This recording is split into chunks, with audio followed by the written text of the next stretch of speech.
my G's? Y'all should know what it is. It is BKA Watts, one half of the Blerds and Clips podcast, coming at you per usual from the Revolt Creators Network. What up, though? Ain't no air horn. Quit playing. We going to new sounds, all right? Delivering another flawless, repetitious intro as usual, as always. And y'all know when I blur and or clip, I don't be in this bitch by myself. I'm with my dog. I plead no contest, Your Honor. See, man, it's always something. We in part 2 of this episode here. Y'all know what it is, man. We're going to pick up on our conversation. The last episode, we talked about some of the new things that we synced. We talked about some binging and some streaming. We talked about a few things. In this episode, we're going to pick it up. We're going to get into some comic activity. We are also going to talk about some video game activity. Of course, we're going to get into that homework segment as usual. Yeah, we're definitely going to do that. All right, anyway. There go all the stuff, man. That's all the stuff. We said all the things, man. Y'all know what it is, man. It's Blerds and Clips, our TV, movie, video game, whatever the hell else we feel like talking about, podcast. We're going to keep the goddamn show rolling. We appreciate y'all. Make sure you're following me at BKA Watts, him at Vigatron999, and, of course, the pod page at Blerds and Clips.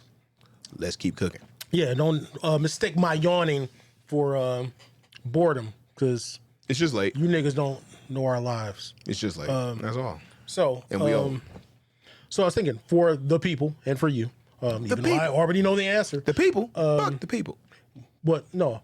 Well, it's a 2-part question, so actually you can answer one part, but then you won't have anything for the second part. So for all of you, what was or is your favorite comic that you read as a kid or whatever? Or then also, what is your current favorite that you are currently reading, if any?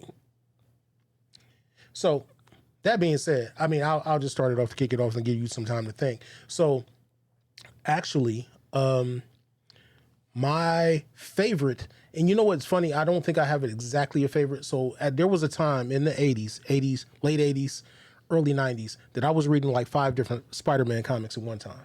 So at the time, there was Peter Parker, the Spectacular Spider-Man, Web of Spider-Man, Amazing Spider-Man, Todd McFarlane, when they gave him his own Spider-Man book, that he had his 17 issues of before he left to start Image. And then they used to have this shit called Marvel Tales that was actually a collection of older Spider-Man stories from like the 70s or some shit like that. So I used to read all of those simultaneously at a certain point. So I kind of mixed those all in. I mean, McFarlane's art is what really made me love his Spider-Man run. And like, I have literally 2 Spider-Man tattoos on me that are based on McFarlane's art.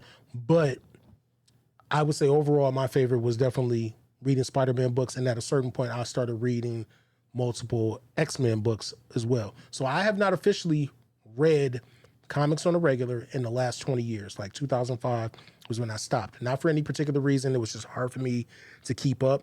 And I have tons of things that even from back then that I still have not read. And literally since I've been moving, I've been through my boxes and saw the whole load of shit, like a whole box full plus of stuff that I have still never read, that I don't even have in the poly bags yet or anything. So I didn't even back them or put them in poly bags. That's how much shit I found that I had just in random bags, and everything is stacked up and partially in boxes. And I bought new boxes. So I had all of that. Now, that's my answer officially. A bunch of Spider-Man comics and some X-Men stuff that made it into my adulthood. But then as far as new things I am currently reading, I'm going to give a shout out. So before, on the episode, I have shouted out my homie, Chad Bilyeu, who has he has a couple of different series of books. He has one book in particular. Chad in Amsterdam? Yeah, Chad in Amsterdam. He had that one, but he also has another series of books that he did with another collaborator in Amsterdam. So he's dealing with another Dutch lady in there in this book, Juliette de Wit, and it's called The Re-Up. The Re-Up. Now. Oh, that looked good on camera too.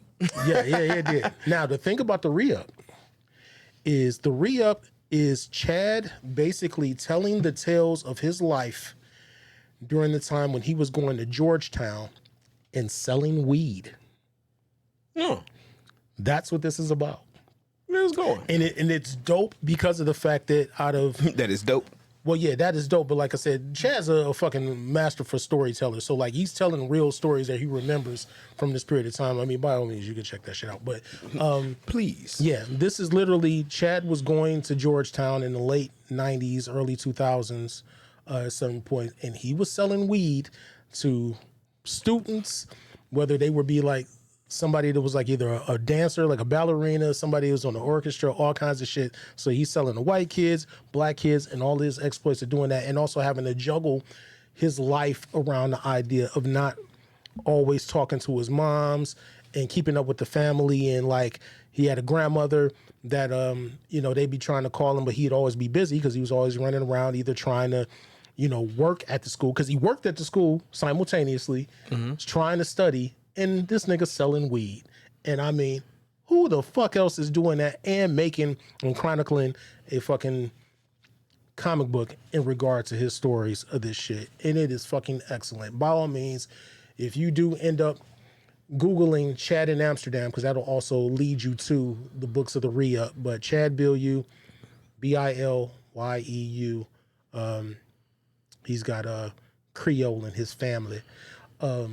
But yeah, Chatty B, with the good hair, as they used to call him when he was staying in the Heights and staying in Cleveland. But yeah, Cleveland's own Chad Bilyeu, the re-up. I do have to shout that shit up because I read that story and the way that wraps up at the end and everything. Oh my God, this nigga did a perfect situation of basically starting part of a story and then circling around to the end with the finale that was like damn near. Nigga damn near wanted to cry listening to that shit, because I'm like, yo, he really hooked this up. But yeah, This shit is actually, I'm so fucking intrigued, and I'm over here like, damn, bro, like how do you tell the order that you're supposed to read them bitches in? And it didn't take me nothing but a fucking moment to figure it out. And it was like, right. Okay, I got it. Makes all the sense in the world. And they didn't all come out at once, but I mean, yeah, you can see how you can tell obviously now. Yeah.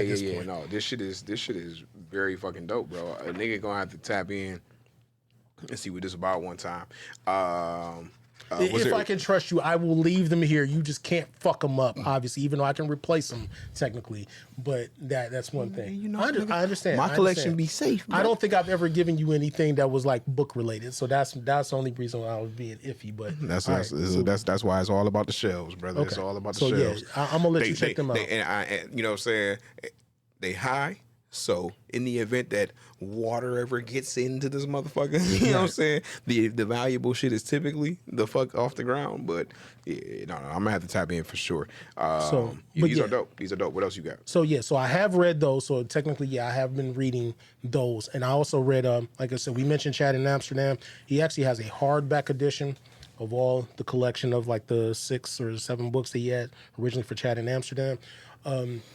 You could get this also. So like I said, if you Google Chad in Amsterdam, you'll be able to find these. But also, if you do live locally here in Cleveland, you can go to Max Backs, which is located on Coventry Road in Fine, Cleveland Heights, Ohio. They usually also sell a bunch of his books there.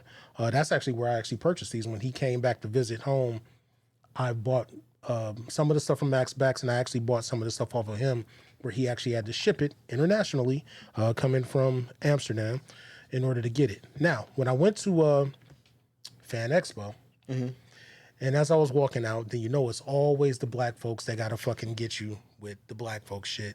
Of course. Hey, brother, check this out. We got our own comic line and, our own company and all this shit. And you be feeling bad like, nigga, I done spent all my money with these white folks, and here you go. And it's hard to say no.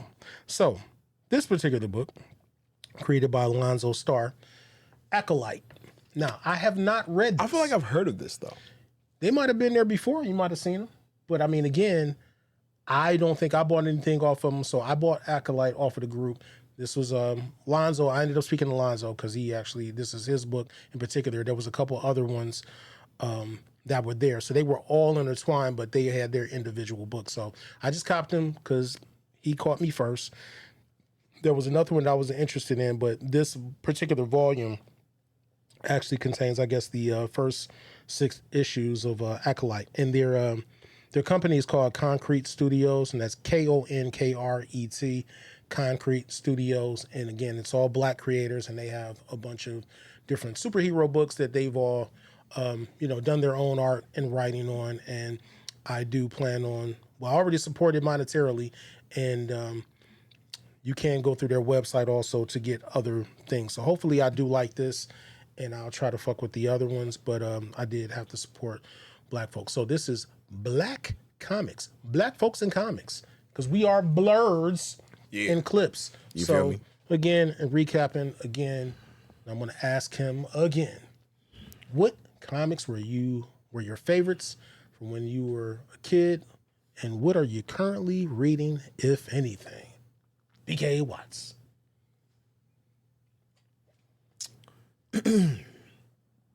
Wasn't really a comic kid, I'm not gonna lie to you. I mean, that's fair. I mean, Like, it wasn't until later that I found, like, I was a teenager when I found the Boondocks. I can feel that. And I should have specified just to say, what did you used to read back in the day? Because it doesn't have to be kids. So this is the whole thing. What are you reading now? Right. So what it is I realized that so many things when I was growing up that I watched first found that there were comics, and I didn't have much interest in going to read shit that I was watching. Because that was how I got introduced to them. Excuse me. Granted, there's a bunch of shit that I know that has like expanded lore, dope ass stories, additional background, canon and non-canon shit. Like, nigga, like Power Rangers, infinite comic shit. Star Wars, infinite comic shit. Like, fucking, obviously, everything Marvel and DC, infinite comic shit. There's a bunch of shit that has comic spinoffs, that has comic origins, that it was like, man, but I'll be watching this shit on Saturday. And so I never got into comics. I was fucking with the shows, the TV, you know what I'm saying, the TV shows, the cartoons, and the video games that correlated to all these characters. The comic side of things being the fucking most potent probably, and the origin of most of these things was never the thing that like caught my attention for me to go, let me go read these shits.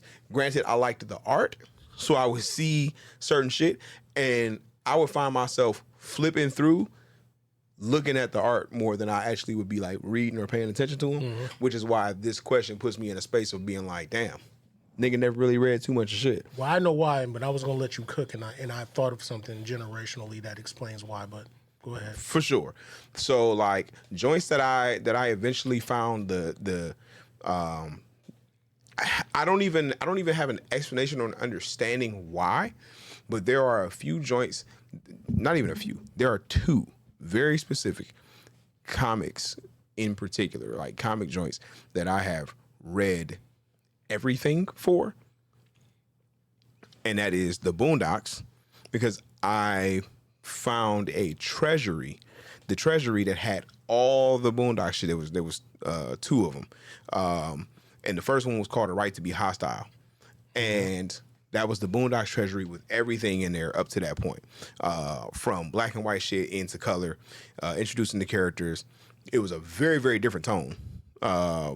Like, still the same sensibilities all in all, but it had a lot less of the pop culture shit, a lot less of the fucking, like, jokes and the super over the top crazy shit. It wasn't no fucking Stink Meaner and Uncle Ruckus and all that shit. Like, you know what I'm saying? Like, but I found that shit just because I was in the library and saw the cover and was like, yo, this looked dope as fuck. Like, got that joint. Never took it back to the library. Just ended up going back, telling them niggas I lost it and paid for it just to keep it. And read the whole thing. And the other one, super fucking opposite end of the world, Calvin and Hobbes. Also found the treasury and fucking read everything. But like tradition, like comics, like nerd shit that like niggas would expect, never got into them. And then thus you have nothing for a current date. No, because I bought so I saw Old Guard on Netflix when we talked about off camera. Saw Old Guard on Netflix, realized that it was based off of, the comic from the old guard, and there was the 2 editions, the 2 installments. Bought them, intending to read the second, but everybody said that like the first movie was super true to the first installment. So I'm like, all right, cool. Didn't bother to read it. Got the second one so I could read that, and was looking to kind of be prepared. But I also, because it was going to be so true to what the story was, I almost didn't want to read the second one because I didn't want the second movie spoiled for me. But then they ended up never fucking releasing that bitch, or like never shooting it. So now I just have it. Need to read it. Fuck it. Go ahead, because they're clearly not going to make the movie. And then I also bought all the Last Ronin joints except for the final one, to see what that was about. And so I have new shit, but haven't read them. Okay. Now it's time to teach your ass a lesson. Jesus Christ. Not a real lesson, but. So, what you said makes all the sense in the world, and I'm going to break down why, so I understand why you are lacking within that. So, if we look at the timeline, when you were, say, 6, 6, 7, and beyond, you were already coming up in a time as a toddler to a young kid where X-Men the animated series existed for you. Yep. Spider-Man the animated series existed for you. Yep. Batman the animated series existed for you. Yep. Superman. So on and so forth. Yeah. Now, in juxtaposition, when I was that same age, we had nothing but Comics and Thundercats. well, Thundercats is a little bit off because Thundercats came around when I was 10, so I'm not counting Holy that. shit. Yeah, so like I said, you're off. What I'm saying is, if I'm going by, say, when I was 5 or 6, the only thing that we had then was Spider-Man and Spider-Man and His Amazing Friends. It's basically the same shit, but, it was the 2 Right. sides of the coin. And then we had Super Friends, which really originated in the 70s, but did kind of carry over into the 80s. And then everything else that we had, well, also late 80s, there was late 70s, I'm sorry, was that the Fantastic Four cartoon that had that actually had Herbie and Spider-Woman. So basically all of that shit was kind of made by the same people. We were talking about Marvel, and if it was DC, it was pretty much nothing but Super Friends. For sure. So that being said, it makes sense that since we didn't have a big outlet of cartoons that were on involving our superheroes, all we had was either live action shit that was few and far between, meaning like the Spider-Man show and the Incredible Hulk, but our main outlet was the comics. So that's what we had. We had the comics and was hoping to get more things on screen, which we didn't have a lot of at all. So yeah, you came up at a time where there was a plethora of shit, and good shit no less, that you didn't have the same desire to be like, let me go check out the comic books, because you had good versions, animated versions of the shit that was in the comic. The shit that we had for those old Spider-Man shows, it wasn't even really reflective of what was in the comic. Right. So I can understand that. So that's what I said. That makes sense based on what you said, where I can see you kind of missing the boat because we didn't have another outlet. Everything that we had either kind of sucked or it wasn't that great. So the comic shit was the good shit, and we were hoping we would get those types of things. So that's why by the time that Batman the Animated Series came in, within that same year that X-Men started, it was like, oh, now we finally have this shit that we've been reading in the comics on screen. So that eliminated that for you. Batman animated series was so crazy, bro. So one of the other things I was going to say that I was going to kind of come full circle. So when you were talking about the Boondocks, I didn't read the Boondocks like that, but my mother and my brother did. So they actually had those compilations that you're talking about. And I did kind of look at it when it was in whatever paper or something that we was reading at one point. But they the ones that had those compilations. So being that I got to read those after they were done reading them. But when I also go back to how my mother's responsible for shit, so shout out to moms. She was the one that when I was a kid, like even before I could really read like that, that had a subscription for probably The Amazing Spider-Man when I was still a toddler, and then led me into when I was reading comic books that would take me downtown to the comic book stores and just let me buy a bunch of shit. So that's how I would get to that point where I was buying all those Spider-Man comics, and I guess within whatever her wallet was going to allow, she just basically started me off on that whole collection that I've had since the 80s. And then she also read National Lampoon. She also read Mad Magazine, which was a big thing. So all of that shit was passed on to me from my mom's. Ha! Knew I still had this joint somewhere around here. See, this was the original look for Huey and Riley. You know what I'm saying?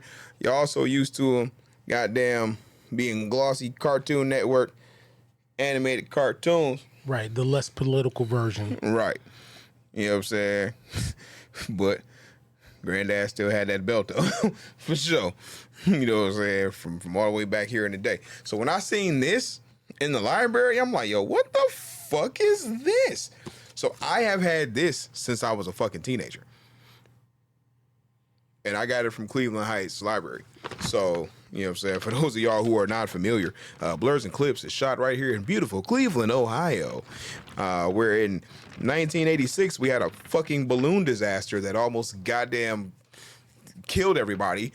Did lead to the, you know what I'm saying, unfortunate, untimely death of 2 fishermen who were not able to be found. And after that happened, Guinness took balloon releases out of the fucking record books entirely, so it's no longer a category. So Cleveland is the reason that you motherfuckers cannot release more than 1.5 million balloons into the air at a time and try to break a record. We fucked that up for y'all because the mistake on the lake. Hell yeah. Cleveland, fucking it up for everybody since 1885.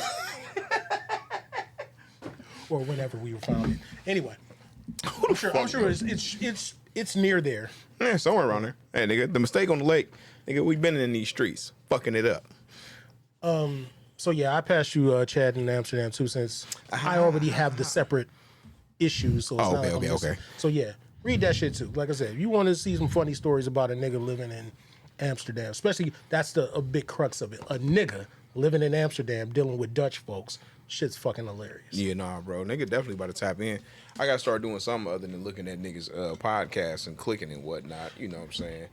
Producing things and such. You know, so. take one of them shits to the toilet with you. Just don't leave that stink on it when you give it back. oh, no, you know what I'm saying? Hit it with the poopery. You know what I'm saying?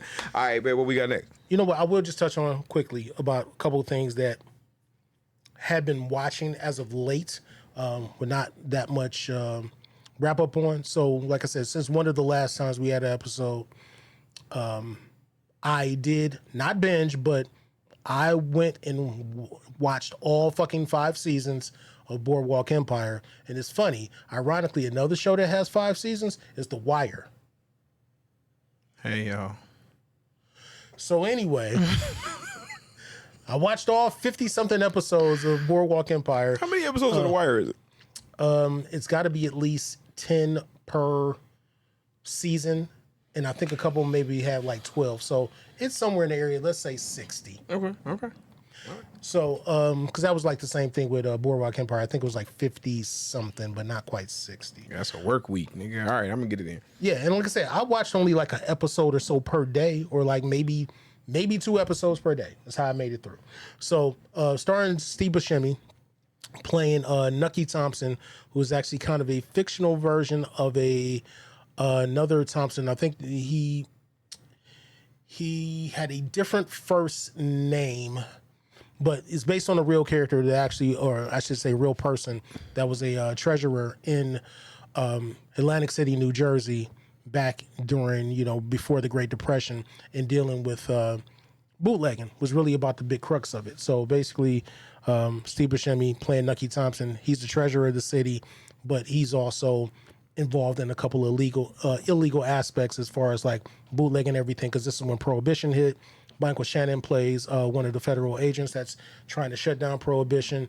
There's a couple of actors that you do know of now that I see everywhere now that played on it. The one dude that plays Al Capone, he's a British actor, but you've seen him in a bunch of shit. He's actually the dude that plays the cop in the Venom movies.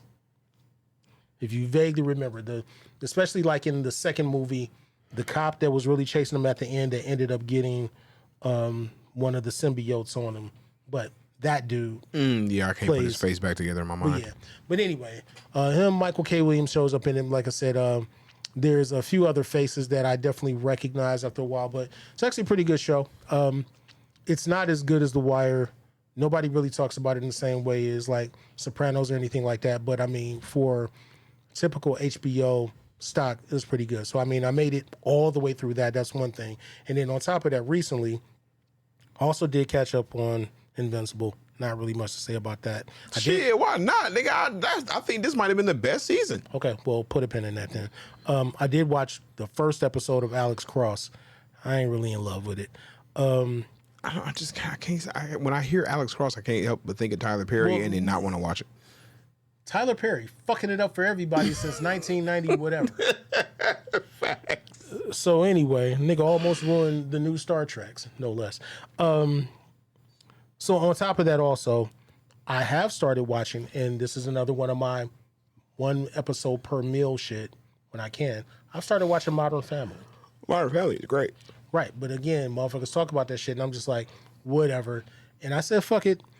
I saw it on Peacock, and I started to watch the first episode, and then I'm like, this shit's still on Hulu. Why the fuck am I watching it with commercials, and I could just watch it uninterrupted on Hulu? So I started watching it on Hulu, and yeah, it's great. I mean, it's way better than what I thought it was going to be. So yeah, I'm already up to season 5. So I've been working my way through. You know, you ain't playing no games. Yeah, like I said, just one episode per meal. Like I make it through, at least like an hour. I make it through an episode and a half, usually per meal.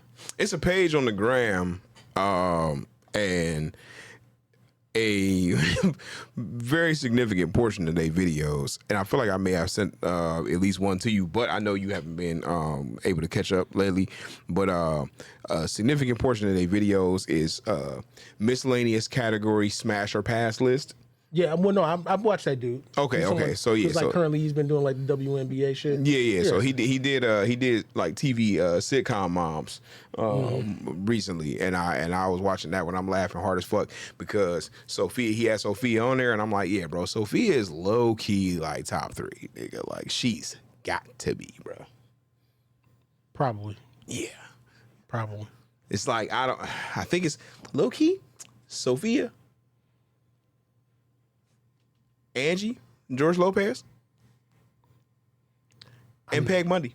Well, I'm not as familiar with it, and I'm glad you said Peg Bundy because that was the first thing I was thinking. Listen, was like it would be funny if this nigga completely skipped Peg Bundy. No way. That debuted in the year of your birth, no less. Ain't no way. But yeah, thank you for not sleeping on Katie Seagal. So yeah, you are absolutely right. So yeah, that would be worth looking into. But yeah. Yeah. That's a joint. But Modern Family is Modern Family is fucking great, man. Yeah, I've been enjoying it. Like I said, they definitely get me. Not that I don't think it's overall humorous, but it's also very important to me that if you get one really good earned, I don't see it coming laugh out of me, or at least 1 or 2 per episode, then that's why I really still put you in high standards where it's like, it's one thing to just be surface level funny and I'm like, yeah, it's cool. But like I said, they get me per episode with something, then I'm like, yeah, I ain't see that coming. Yeah. It's pretty funny. But yeah, I've been working through that, so I'll be probably done with that in another few weeks or so. But I think, so Invincible, since we obviously both watched that and caught up, finishing out season 3. So what did you want to say? Bro, listen, like I said, I think if you are not up to speed on this joint, like, it's a few things. Amazon is producing fucking great content.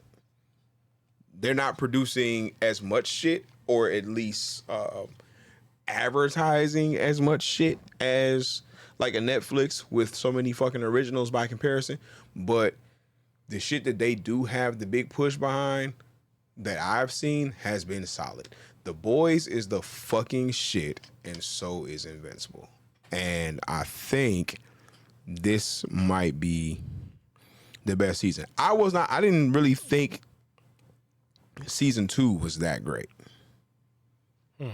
I felt like season 2 had a low key, with the exception of him fucking smashing fucking his face in, and feeling like he killed somebody. All right, whatever, cool, nigga. Like it was a low key anticlimactic fucking finale to season 2. Like it closed kind of weak for me.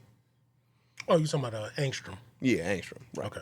So it felt kind of weak to me. Like I liked in principle like Angstrom's ability and what could have come from that, but it just didn't feel like they drove like a super strong season home. It wasn't bad, but I felt like it was a step down from season 1. Okay, so you know why I think to a certain degree why I can't comment on this, because I realized it took me up until December-ish maybe to finally watch that second season. So I'm coming back to back on pretty much watching the second season and then having watched the third. For sure.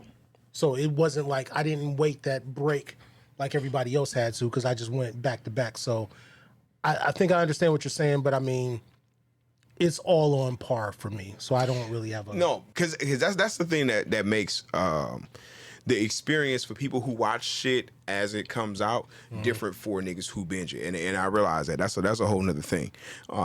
Because when you do have to wait that 6 months to a year for the new shit to come out, it's a whole different experience, especially when you get left on like a crazy ass cliffhanger kind of situation or whatever the case may be. Right. Or if something ends in a spot where it's not, like I said, in season 2 for me, it ended in a spot where it was just like, nigga, that was the last episode? That was how I felt. I was like, what? But if the fucking immediately after I had that feeling, or I wouldn't even had the chance to have that feeling, because before I even got a chance to think that, the next episode started playing, then it's a completely different thing. Right. So yeah, I definitely did have that gap in between, and it was just like, I fucking guess. But I thoroughly fucking enjoyed season 3 though. Gotcha. And I mean, it's not like I didn't. All it does is like there's a lot of things going on with a lot of nothing going on at the same time. Just meaning like it's not anticlimactic, but just knowing that it's going somewhere that it hasn't really gone yet. So all it keeps doing is making me want to buy the compendiums. But when I last looked up the compendiums, I think after the first season, it was like I just don't feel like paying like $100 for whatever mini issues that's collected and whatever first shit. So that's the only downside to it, is like, and again, like I said, if I'm 20 years behind plus in comics, I can do what I want to do, because I mean we grown, but I don't know that I want to just pick up and be like, you know what, fuck it, I'm gonna read Invincible now amongst all of these other X-Men and Authority comic books again, because like I said, once I looked through that shit, it was just so many issues of back then when I was buying of Hellblazer, aka Constantine, Punisher, X-Men shit, the Authority, and other various things that I just have not read. So I don't know, but like I said, I'm cool with it. But that's how I feel. It feels like there's a big thing happening, but at the same time, nothing's really been resolved, and that's what's kind of bothering me. But again, I like the show, but I don't know what to say or do about that. No, because they definitely given us a show where I think it's low key crazy that season 1 did what it did, and then we still like season 2 we spent dealing with like repercussions of season 1, Right. and then season 3 still dealing with like starting, not dealing with repercussions necessarily, but like starting to like get the rebuilding and moving on phase from what happened in season 1. Right. But we still have not gotten like if season 4 don't come with resolving season 1, Right. And then low key, I I feel like they're gonna start to lose motherfuckers. right. And that's why I was thinking, like, spoiler but non-spoiler. I'm not gonna give too much of anything away, but and just getting to the point of me sitting there thinking that at some point Nolan and Alan were going to make it back to Earth, and that never happened. Or I was like, well, what the fuck? That's what I kind of mean about it's like a lot of something, but nothing at the same time. Right. It's almost like finishing a side story, but still not getting to the main story. Yeah. That's how I felt. But anyway. But I mean, good show. Aside from everybody bitching about the downslope of quality in the animation and everything because they had to rush some shit out. But again, I didn't pay that much attention to it, I but didn't you know, fucking I notice get it it. either, for real. Keep it funky with you. Right. I felt like they did some dope shit. And bro, like again, I don't know that I knew of Jeffrey Dean Morgan in anything before him as John Winchester in Supernatural. But since discovering him as John Winchester in Supernatural, I remember seeing him in The Losers and loving that shit, which was like a very under the radar ass movie, even though it had a couple dope motherfuckers in that cast. You know how under the radar that movie was? And again, I think that's probably one of the first things I saw him in. That movie was so under the radar. It was one of those movies that I bought on DVD strictly because I just saw it there probably in Walmart and was like, I don't know what this is, but I'm just going to go ahead and cop it. I heard nothing about that movie. Nothing. And bro. I just bought it just on the chance of, it was like seeing Chris Evans. I'm like, oh, Chris Evans, Zoe Saldana's in it. Fucking, you know, Columbus Short. Not that I was looking for him, but you know what I mean? But I bought it just on the strength of just saying, I'm going to take a chance. That's how I saw it. Right. And I grabbed it because I saw Chris Evans, and that was like the next thing that I was seeing him coming off of. Because the first thing I seen Chris Evans in was Not another teen movie? No, not another teen movie was first. Then I saw him in Cellular with, was that Nicole Kidman? Or Kim Basinger. Kim Basinger. Kim Basinger. Yep. So, okay. Whoo, hey, Blerds and Clips, nigga. But I saw that, and I only saw Cellular because I was like, even though they weren't connected, in my mind at the time, I thought they were connected, phone booth to cellular, because like it was like phone booth was had to do with the phone, and it was contained in the one location. But then cellular was like, oh, it's a cell phone, so there's motion to it. There's different. It was like I felt like it was like an expansion on it, but also not quite as good at the same time, but still was cool. So it was like, oh shit, I saw Chris Evans on the fucking cover art. And Zoe Saldana, and was like, all right, fuck it. I grabbed that joint and watched it. You got a point, because I mean, Cellular came out in 2004, and I was thinking like, I thought that came out after Fantastic Four, but it didn't. It was before. Yep, that was the second thing I saw him in. And Fantastic Four, so Fantastic Four, came after. Yeah, it was 2005 for the first one. Yeah. So, so I grabbed the Losers. And so seeing Jeffrey Dean Morgan in that, then everything this man has done since then that I've seen, I have enjoyed. When he fucking Walking Dead as Negan, like, oh, this is the fucking shit, nigga. Then getting the nigga in The Boys now, I was like, all right, dope. Then getting this nigga Conquest, nigga. That nigga was horrifying, dog. And that nigga was the worst. Cause when he I didn't know he was in the show. Cause I just haven't been keeping up. So when I hear the nigga start talking to Mark and he talking shit, I'm like, why is this fucking voice so familiar? And then just hearing the shit he's saying and the way he delivered the lines, bruh, I'm like, yo, that is fucking Jeffrey Dean Morgan.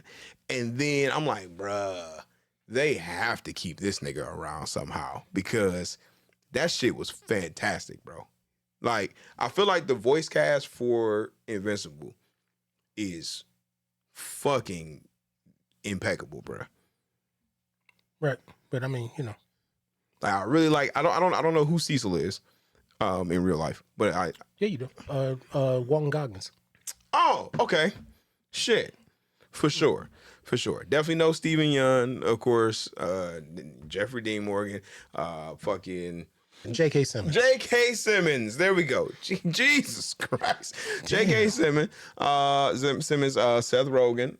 As Alan the Alien. It just works. Fucking works. It's one thing when you said that, because I mean, again, when they were taking people from a lot of their other either AMC stuff or like Amazon stuff, because the one thing I did notice this last season or before, I can't think of the dude's name, but it was the other black character, not the dude that can basically grow the rock shit over his skin. So I can't think of his name. His Titan. character. Yeah. Titan. It's Titan? Yeah. Okay, whatever. Let's assume it's tight. This some bullshit. But if you That's Mahershala though, right? no, No? that's the thing. But that's my point. It was Mahershala in the first season. Okay, so I'm not tripping. Right. Second and third season, it's not. He got replaced by another regular character actor that I think that does a bunch of voiceover stuff. Yo, that's crazy. Because I'm like, I know that was Mahershala Ali in the first. Yeah, it was in the first season, and that's why I noticed it when I was listening to it. And I'm like, why does it not sound like Mahershala? And then I had the IMDb, and sure enough, it's not. Got you. Damn. So who the fuck did they replace him with? Like I said, it's And then I know Black Samson is Kari Payton, ain't it? Yes. Okay. Yes. So yeah, it's like, bro, like these niggas got like a weird little like thing going on where it's like AMC niggas. Really not even AMC directly. It's mostly just Walking Dead niggas. You got like Walking Dead niggas. You got then you got niggas just between the two Amazon projects, like The Boys and Invincible. And you got like almost everybody from Supernatural that been pulled over at this point. Like, so nigga, they said that this season of The Boys, they finally bringing over Misha Collins and Jared Padalecki, who were Castiel and Sam from Supernatural. Because so far they got Bobby, obviously Jensen Ackles, and Jeffrey Dean Morgan all over there in The Boys already. So then they about to bring in the last two main characters. Yeah, I would have to look it up, but I mean, it's not that important. But like I said, it's a black voiceover actor that has done a bunch of other stuff. But I mean, he is Titan now instead of Mahershala. Damn, That's my point. not old buddy from Mad TV. No, not Phil Lamar. Okay. I would have said that right away if it was Okay, Phil. I'm just making sure. Because I'm like, damn, because his name escaped me for But a I second. wouldn't have said no name. I mean, Phil Lamar. I mean, Oh, for all no, intents and I didn't know purposes. you were saying he was no name. I thought you were saying you just couldn't think of his name. Well, no, I meant like he's somebody that's not like universally famous in that way. Got you. But I have seen his name on other voiceover stuff. Nintendo had, as most things come around this time, that they start doing their basically their plans, overall view of what they're showing, I guess, for either the investors as well as the consumers about things that are coming. And they made an announcement about the Switch 2.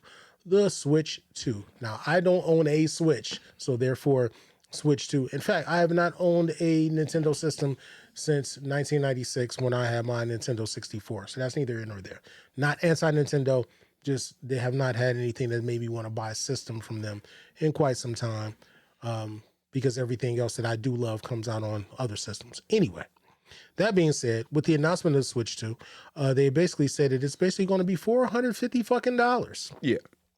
And that there is a open market on the idea whether it's first party games from them or others, that these games will now range between $60 to possibly $100 in some cases. And they've announced that I think Mario Kart World, it's supposed to be like 80, and they're talking like if you get a bundle of getting the Switch 2 with like Mario Kart, I guess it will cost you about like 500 or so. But yeah, people are kind of pissed, and yeah, again, I have no plans of getting one, especially not one new or used. I mean, if I get it, it'll be used, but not anything new. I don't even have a Switch one, like I said, so let alone. So you as an owner of a Switch, how do you feel about that? And with you possibly getting one or not? Okay, so there's multiple tiers of frustration, right? Nintendo, fuck y'all. Because this shelf behind me, to my right, literally has, nigga, the original Nintendo Entertainment System, all right? Old school, 80s shit, okay? And fully functioning, still works. I can play it on the fat booty TV behind me, all right? I'm a Nintendo nigga and have been since the fucking womb, my nigga. I'm talking about I slid out with a fucking rectangular controller right into my palms, nigga. Okay, it was pretty much how it went down. Nintendo household been what it been. Got the goddamn Super Nintendo also behind me on the shelf, nigga. N64 also behind me on the shelf.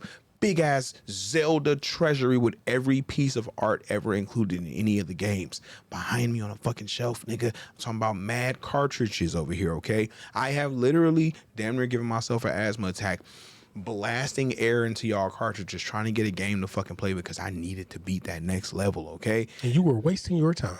Absolutely, nigga, did not matter. Making it even worse by blowing fucking moisture into the goddamn electronic system did not make a difference, nigga. Still, to us, it worked. Just like when you fucking turn on the water and do this in the motherfucking stream, nigga, it makes it fucking warm up faster, nigga, okay? It just happens, okay?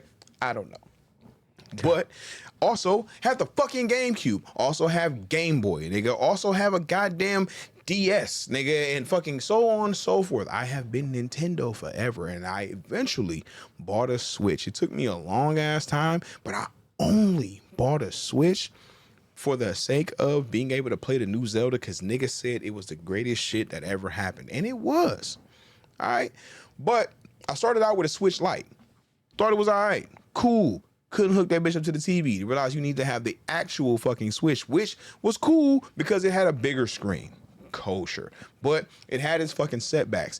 First of all, nigga, the problems was that the fucking graphics to this shit, by comparison to PS5 and whatever the fuck Xbox bullshit exists on the goddamn planet, were fucking ass. It was decent enough, but playing shit that was also titles that were also on the other fucking top tier systems and shit, you're automatically getting a downgraded version of it by comparison and still paying the same fucking price, which is ridiculous as shit in the first place. So if y'all niggas gonna drop a new system and y'all been talking about it for fucking ever and we've been waiting, we expect to see fucking improvements and changes and shit. We at least expect that if a goddamn cell phone can have an OLED screen in it and look fucking fantastic in the quality, y'all can have that in y'all system, but we couldn't even get that. So you had Switch Lite being one thing, then you had the actual Switch, and then after time, eventually, the Switch OLED comes along. And nigga, that's like 3 different tiers of fucking money dropped. And I said, fucking never bought the OLED. Said I'll just wait for the Switch 2 to come around. Then the Switch 2 is coming around. Y'all want the same fucking price for it that niggas can cop a PS5 for, but only offering PS3 graphics. And the Switch 2 is coming out. Again, no fucking OLED, which means y'all niggas is planning on eventually dropping a OLED version that will cost even fucking more. So why the fuck would I buy the non-OLED version? Instead, I'd rather just get the OLED when y'all eventually drop it. Granted, I want the bigger screen. I want the fucking overall bigger fucking footprint digital in my hand for me to be able to get to it and play my games and shit. But they also talking crazy ass prices. They want a crazy ass price for the system. They want crazy ass prices for the fucking games, which sounds like some bullshit. I don't give a fuck what niggas was charging way back in the way back before I even knew what money was to buy a goddamn game. Nigga, what I know is right now, the other systems which have higher quality resolution, graphics, so on and so forth, are not charging what niggas is talking about they about to charge for Switch games. So I just don't know in what world that shit makes sense to the assholes at Nintendo. Okay, so this is going to segue into a conversation we were having off camera. So not only are you talking about if Nintendo is selling $80 games, we are also, the part that we didn't talk about was the fact that this is still the implication that you are getting a digital only game. Right. Where physical copies could cost even more than that. So if everything jumps from, let's say, normal right now, where everything is about $60, maybe $70, and then not really including DLCs and things like that, I understand they're going to get you. But if we're coming out the gate, let's say $80 or $70 for something that's digital only, and then cost you even maybe $10 more for a disc version of it, this is ridiculous. So this led us into this whole thing of, me and my partner here are semi-calling cap on all of the screenshots and shit, or the supposed, scans that people have uploaded online of these old prices for Super Nintendo games. There's literally only one piece of evidence of it. Well, I've seen more than just that one. I've seen more than that one. Because a couple of years ago when it came up, I've seen that one, and then there was another one that they had. It was more white background, and they had the same shit. And I'm kind of like, nah. Look, we had this conversation. I'm gonna truncate this for the sake of time. I discussed with him in the fact that I remember specifically in 1988 wanted to buy a copy of Metroid, to which it was $60. Now this was in Canada when I was there during this period of time. But the fact that a Nintendo game, 8-bit, was $60 was not out of the ordinary. Then even going to 16-bit, where we got the Genesis coming first, still in 1989. I do remember games still being in that $50 to $60 range. For Super Nintendo games to supposedly, when they always keep showing this shit with Killer Instinct being damn near $90. I don't recall this. I owned Killer Instinct when it came out. I was not a child. I had my own job by this point. And the idea of me paying $90 for this Super Nintendo game just doesn't sit right with me, because that would have been pretty much my whole check for one of those weeks. To which I'm calling cap. And that's the other thing too, back then, I think I got paid in cash. Yeah. That first job I had, I got paid in cash. I didn't even get checks. So the idea of, say, if I walked out with $120 and 90 of that shit was going to a Killer Instinct, and I only had $30 for the next week, nigga, no, I'm not buying it. So again, we can't prove it, but we are insisting upon these scans and shit of this $80, $90 game shit. I'm not going for it. I'm calling Mandela effect. Now, and as we also talked, I did concede to the idea that we do know for a fact that game prices dropped when the PlayStation came in 95, because once disc-based systems became a regular thing, starting with that, not counting the 3DO, because nobody had a fucking 3DO. And I'm not talking about like the Sega CD or anything. But when real 32-bit disc system games came and the PlayStation came, games did drop down to between $40 and $50 on a regular, because then I definitively recall later in the PS2 late area, and definitely in the PS3 area, when things started becoming $60 again, it felt like, yo, why are they going up again? So this idea that now in 2025, if we're getting $80 games and people are claiming that 30 years ago, games were also $80, I don't see how, Sway. How?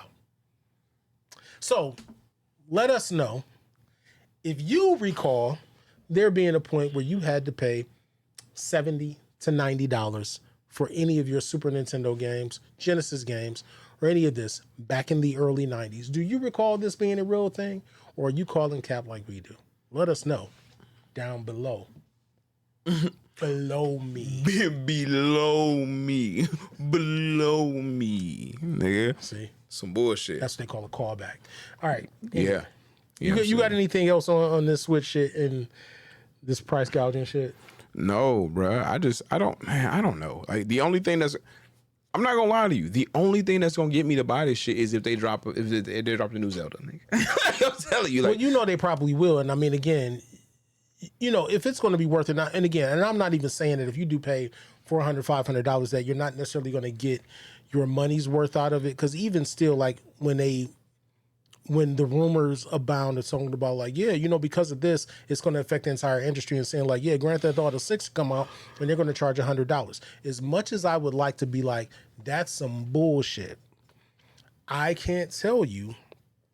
Now, mind you, I have technically bought Grand Theft Auto 5 twice, not 3 times, only twice, because I refused to get got. Because I bought it on PS3, and then I have my PS4 version that I still currently play on PS4/PS5. I never bought the PS5 version. And I give me a third time.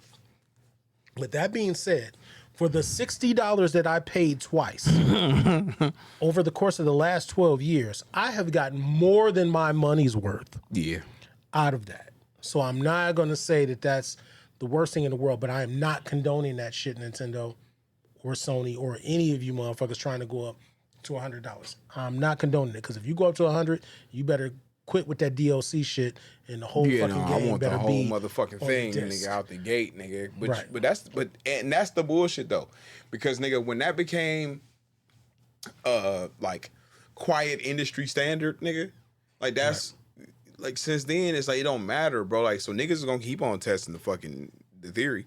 They gonna keep on pushing it. We know they are. Nigga, if the games do come out and they fucking $80, $90, $100, you know you still gonna have something DLC that comes out after the fucking fact, nigga. It's just the standard now. You know what I'm saying? We are in the era where these motherfuckers is gonna drop a game that is fucking 75% done, nigga. If it means that it's done enough for niggas to grab that bitch, play through, and fucking say, all right, cool, I got to the end, because then niggas gonna drop some extra shit that probably could have and should have been there in the first motherfucking place. But niggas is ready to collect that bread now, and niggas know that they can get some extra bread out niggas after the fact, especially if they drop some shit that niggas is talking about. And that's some bullshit. And that's also part of why I got out the fucking video game. Like, fuck all the bullshit. I definitely bought the DLC for Breath of the Wild, but I did not buy DLC for Tears of the Kingdom. Got you. Because fuck all that, nigga. I had already put fucking 300 hours into Breath of the Wild, nigga, and I think I got fucking, I don't even want to speculate how many hours I played Tears of the Kingdom, nigga. Just know that I did, okay? And at the same time, since I beat the game and didn't grab the DLC, I have not actually played it almost at all. So it's been months that my Switch has just been fucking sitting, and I don't know that I have a reason to pick it up and play it again. With the exception of the fact that I have all those other fucking games that I've never played. But let's keep this shit moving, man. Hey, let us know if y'all are gonna be grabbing a Switch. Talk to us, tell us something we want to hear. We want to know, are you outraged as we are? And again, do you remember paying crazy ass amounts of money for games back in the early 90s? Cause nigga, no. Yeah, let us know down in the nethers. Yeah. Touch us in the no spot with your comments. Just keep it in the front, not the back, no. There is no back. there is no back, okay. There's no back, there's no spoon. All right, so now to have a little fun. Fuck. I don't know why this shit is so hard. Nigga, stop being like them bitch ass niggas on the internet. And I'm gonna get into that slight rant also. Anyway, so just having a little fun. Kind of took this off of noticing a lot of social media trends where people post memes and they kind of either give choices and things. And I really hate motherfuckers that cop out when it's like, you know, it'd be like four singers that live, specifically when it's shit like Michael Jackson, Prince, Whitney Houston, and I don't know, fucking, I can't think of whoever fourth one would be. Mariah Carey. Yeah, Mariah Carey. And they're like, one has to go in all their work. And motherfuckers be like, I can't do it. Like, motherfucker, it's not real. Right. Just make a goddamn decision. The decision is you, all you have to do is just say, who do I listen to more out of this? Or who has something that I absolutely cannot live without? And you could just make the elimination. It's a simple fucking thing. Stop acting like the world really revolves around that shit. Or like when it be the food shit too. Dramatic effect, nigga. Like, nigga. Tension. Butt cheek clenching. Fuck out of here. So nigga, so is choosing one of these meaning the other list goes? Yeah, you can only pick one. Ooh, okay. All right. That's the point. So we're going to do a red pill, blue pill. I'm going to put this on the screen because I'm the motherfucking editor. So, you know what I'm saying? Y'all niggas enjoy the visual, okay? If he does it, great. If not, I'm reading it off anyway. If not, it's because he didn't send it to me. Nigga, don't do that. Don't do that. See? There we go. Because again, you act like that can't happen, and you sitting there talking that shit like it can't happen in a fucking heartbeat. Nigga, it is done. All right, boom. So he sent it to me right now, and with that being said, I'm gonna put it up on the screen right here between the two of us. Remember, he said that shit, so we'll see. Right here. All right. Look, and a 3 and a 2 and. All right, read it off, Vic. You got some balls. You gotta live it. You will never live that shit down. Well, you see, I moved out the way some so they can see the list right here. We'll see. Okay, nigga. All right, blue pill. So you only get to choose one of these, blue pill or red pill, based on these shows that are there. You can only pick one of these columns. Now, in the blue pill category, we have Martin, The Proud Family, Smart Guy, Everybody Hates Chris, Family Matters, or The Bernie Mac Show. Well, I shouldn't say or, and The Bernie Mac Show. That is your blue pill category. Blue pill. Martin, Proud Family, Smart Guy, Everybody Hates Chris, Family Matters, Bernie Mac Show. And you should be able to see it right here. So he says. Mm-hmm. Like I said. All right. Wait. I took it away. Right there when I just moved my hand. And look, I'm putting it back right now because I'm going. Ain't that about it, bitch? And we gonna see. So anyway, red pill category, as you should be able to see on the screen, right? The Fresh Prince of Bel-Air, The Boondocks, Keenan and Kel, Jamie Foxx Show, That's So Raven, and the Wayans Brothers. So you only get to pick one category. So Red Pill again, Fresh Prince of Bel-Air, The Boondocks, Keenan and Kel, Jamie Foxx, That's So Raven, and the Wayans Brothers. And I can even see this with my fucked up eyesight, all because we recognize things based on their logos. Because I can barely see any of this shit. Not that you care. Like our logo right here on the screen, because I'm taking the graphic away for a second. See, look, okay, and then Blerds and Clips. Then Blerds and Clips goes away, and then, all right, so back to what we was doing here. This nigga just done set himself up with all kinds of promises and shit. Man, nigga. Anyway, Hey, man, I ain't about to jinx you. You do whatever the fuck you got to do. stuff be happening, man. You know what I'm saying? All right. I ain't no editor or nothing. You know what I'm saying? I just edit this though. You Okay, feel me? so I guess I got to go first since this nigga seems like it was such an issue for him to have to answer this. So that being said, I'm going to tell you right offhand, I'm going to take the red pill category. I am too, nigga. Keep fucking with you. Well, I mean, no, I got it. you seem like it was such a fight. So here's my justification. So again, I got you. and then you can pour in. Do your thing. So I'm going to go the opposite way, and I'm going to explain why I'm not taking the blue pill category. So blue pill, Martin. Martin was a show that I did watch at the time when it was brand new, when I was still young adult getting out there in the real world. Young I did watch it. whippersnapper. Well, I wasn't that young. I mean, nigga, I was over 18. So, again, me watching that show, I watched probably at least the first 3. I don't know how many seasons they had, but I can tell you I didn't really watch too much of the last season or 2. So definitely during the period of time when they probably got married or anything like that, I didn't see any of that. That being said, I liked Martin at the time, but it is not one of my favorite shows. It's not like, oh my God, nigga, I got to watch old episodes of Martin. That never happens for me. I'm just not one of those guys. Now, the Proud Family I've never seen. Again, not a Disney kid, being able to see that at the time when it was on or anything. Heard good things about it, but again, that's just not my demographic, so I've never watched that. Smart Guy. I've seen it on, not terrible, but again, I have no real affiliation with it. Everybody Hates Chris. If anybody knows and watches the podcast, may know that I only just finally watched all episodes of Everybody Hates Chris in 2024 or maybe late 2023, whatever it was. It's only been about a year since I've seen all of Everybody Hates Chris. That's what make the list tough. I didn't watch it when it was first live, but I definitely, just like I started with Modern Family, I decided to start watching it, and I started going through episode by episode per meal. I love that show, but I don't know if it's enough to have me go for that. Family Matters, also another show that I probably watched only the first couple of seasons of, and then after that, wasn't my thing. And again, I'm grown at certain points of when it was still on. So a Friday night for me, one thing I wasn't doing is TGI Friday. Nigga, I'm out in the streets trying to get at them hoes. So that wasn't happening. And then the Bernie Mac show, I maybe have seen an episode or so of. Love Bernie Mac, didn't really watch the show. So there's nothing that's keeping me there on that list in that way. Now, on the other hand, we got the red pill, Fresh Prince of Bel-Air. I watched from the very beginning. I pretty much probably did not watch the last season or 2. Loved the show, but I don't remember what night it came on that probably interfered with me watching it. I probably might have had a job or something, so that might have interfered with my time. Wasn't on it. Love the Fresh Prince. Still see some reruns every now and then, so I hold it in high regard, but we're going to keep that in contention. I'm going to skip it. I'm going to go to Keenan and Kel and say I've never seen an episode of them, but I do like Keenan and Kel. Because again, I figured that wasn't really my shit.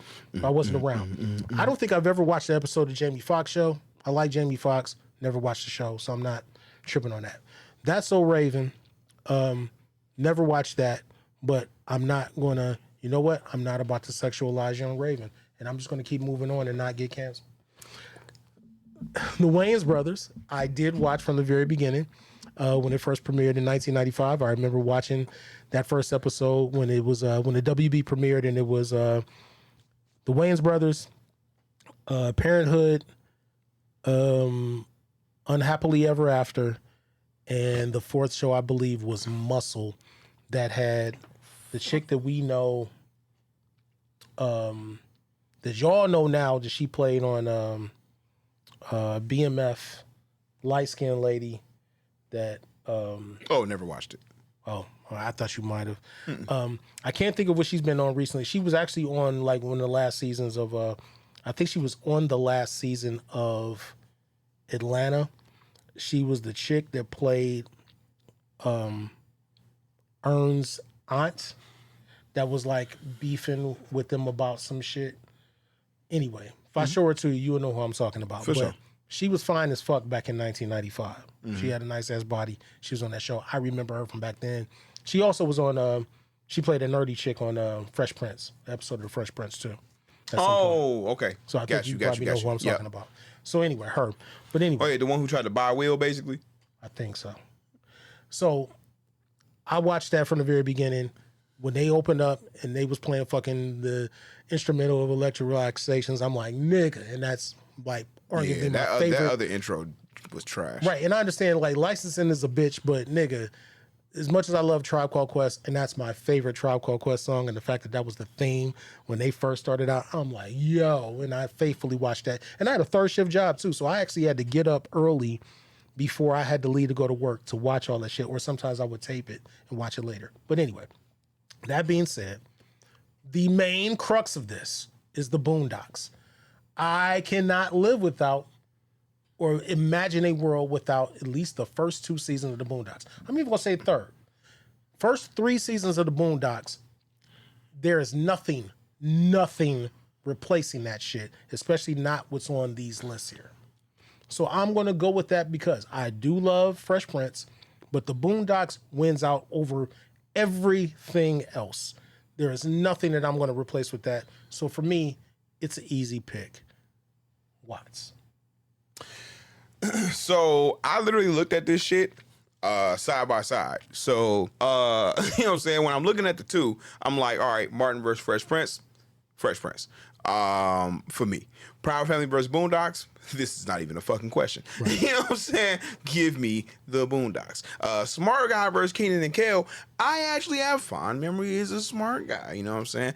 Essence. Motherfucking Atkins, nigga. But Keenan and Kel, nigga, that was part of Snick, nigga. Now, see, we gotta remember that, and this is one of them points where our age gap fucking comes into play here, nigga, because I was growing up watching Smart Guy, nigga, and Keenan and Kel, like, Smart Guy was daytime, Disney, Keenan and Kel was Saturday, was, you know what I'm saying, Friday night or Saturday night. Nickelodeon's lineup was called Snick, nigga, so it was like, you know, goddamn well, I wasn't at home on a fucking Saturday night. For sure, nigga. I was at Vale's, Snick, dancing about it, and I hate Master P. For sure.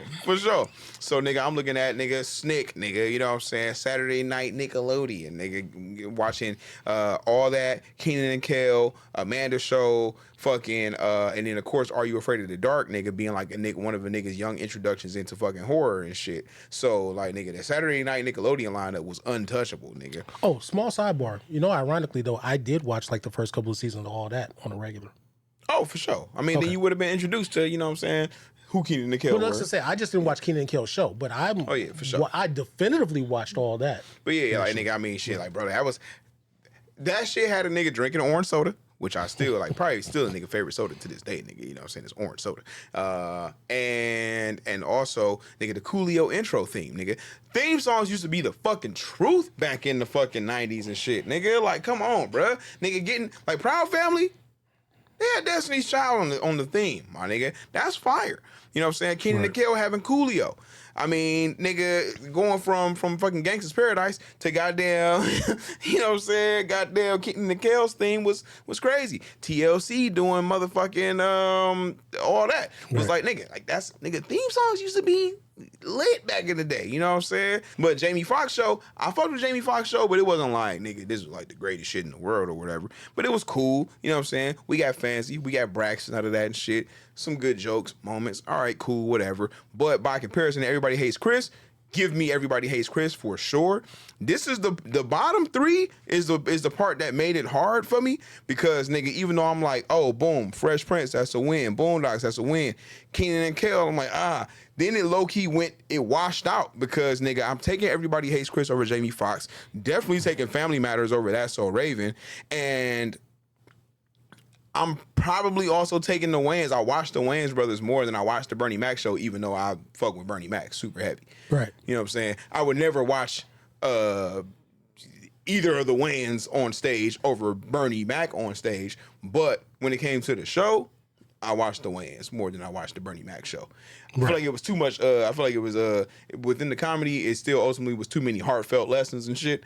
That I was just like with him like raising and these adopted fucking badass kids and shit. I didn't give a fuck about that for real, nigga. So I was low key like, yeah, all right, whatever, nigga. Give me the laughs over here. So it ended up being like 3-3 for me.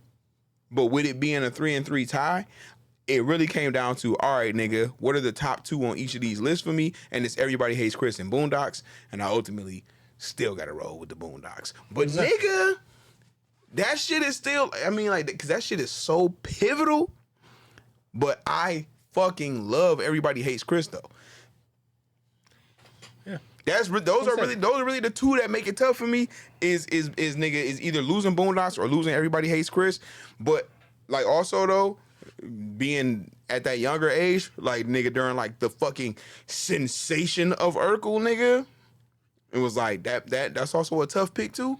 But still though, like Everybody Hates Chris, nigga, bro, like, I'm telling you, I legitimately could just fucking. I wish that nigga they could have gave us. I don't know, nigga. I don't know what it would take. I think it'd be low-key unbearable at some point, but nigga, like just more moments of his fucking racist ass teacher, man. That bitch makes me laugh more than anything else on that show, nigga. The shit that she fucking says to this nigga and the stereotypes that she throw every time she's on the screen, nigga, is just the best shit. But yeah, it's red pill because the Boondocks is in that thing and we need that. Other small sidebar. Have you watched Everybody Still Hates Chris? You seen any of those? No. I haven't either. I started watching the one episode. Oh, you talking about the cartoon? Yeah. Oh, no. I did watch, I want to say I watched like an episode or two. Well, I haven't finished the one episode, whichever with the premiere episode was. I did see part of Lil Kev. No, sir. Had no desire. I don't like it. I had no desire to do I that. didn't either, but I mean, Was that not a BET thing? So you know that already disqualifies it. Right Yeah, there. for me it was all. Niggas, so, yes. if you know me, But you know we don't do black evil television. No, the destruction of black people. no, nigga. So anyway, see, Boondocks, nigga, Boondocks. So no, I was just trying to check it out. I was just curious because I didn't make it through. That I'm not saying anything's wrong with it. I just didn't finish it.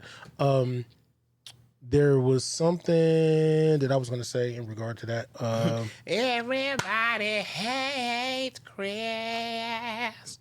Let's get one more. Let's go home with something that we can involve the people in. You know what I'm saying? We're gonna ask y'all. Give me one overrated director in Hollywood. And when I ask that question, I already got somebody in mind. Yep. I can see it on your face. You got somebody already? Yeah. Okay. Overrated Hollywood director. You know what?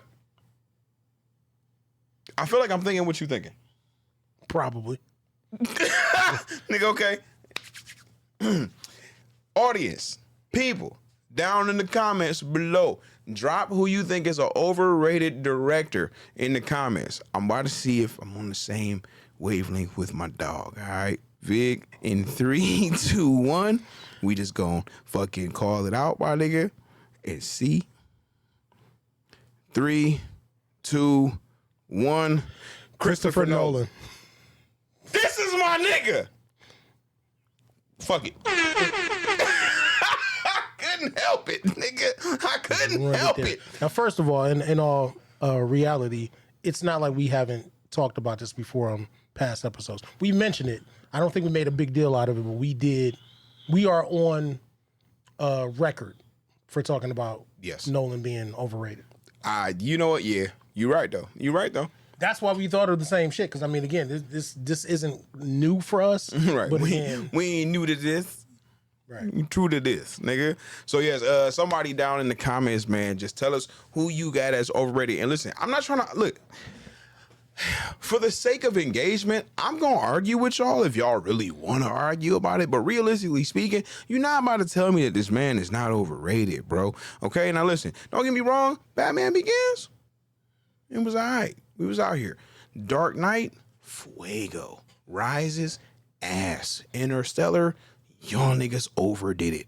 Overrated, nigga. Tenet, I fucking guess, nigga. Don't tell me about the artistic choices, the creatively fucking up the goddamn mix on the audio so you can barely hear the fucking dialogue in the movie, my nigga.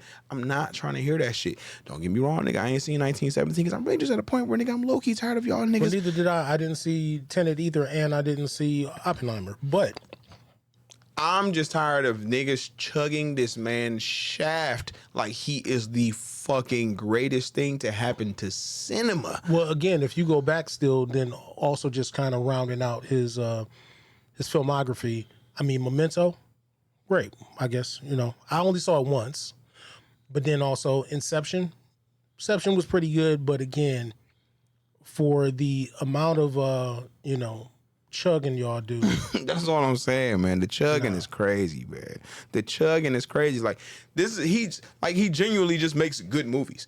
I'm not saying that he makes bad movies. He makes good movies. Yeah. Be clear. Yeah, he doesn't make bad movies per se, but we're just saying we don't understand why y'all just be just straight shaft riding and it's like some kind of fucking spectacular. Like there's nobody who like drops.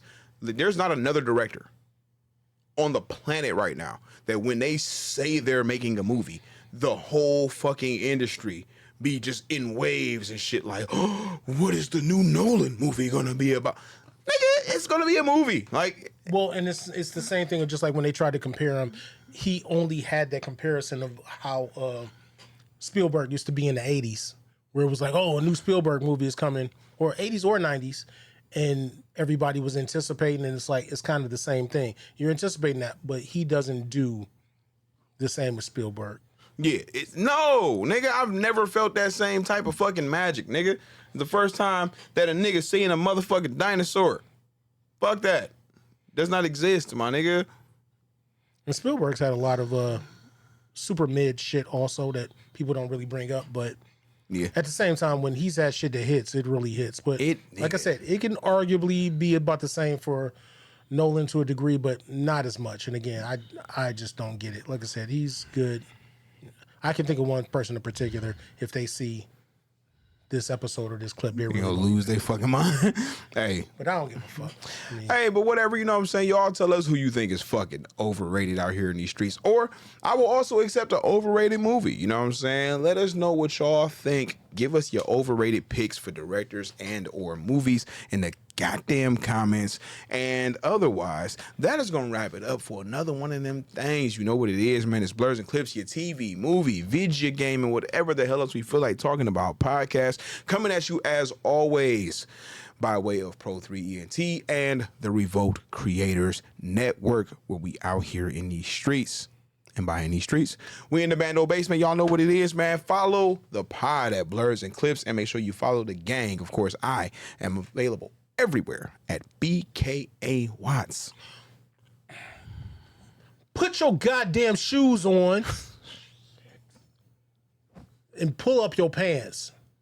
At the same time. You can smoke in the corner, but just get the fuck out. I'm sorry. Listen, y'all know we... Still award-winning Vigatron up out of here. So Vigatron 999, follow us. Bando's just getting real wild. So, you know. Yeah, it's time for us to go ahead and wrap this thing up one time. So, as always, tap in, tune in with the game. We'll catch you on the next one of them things. Love, peace, and chicken grease. We out.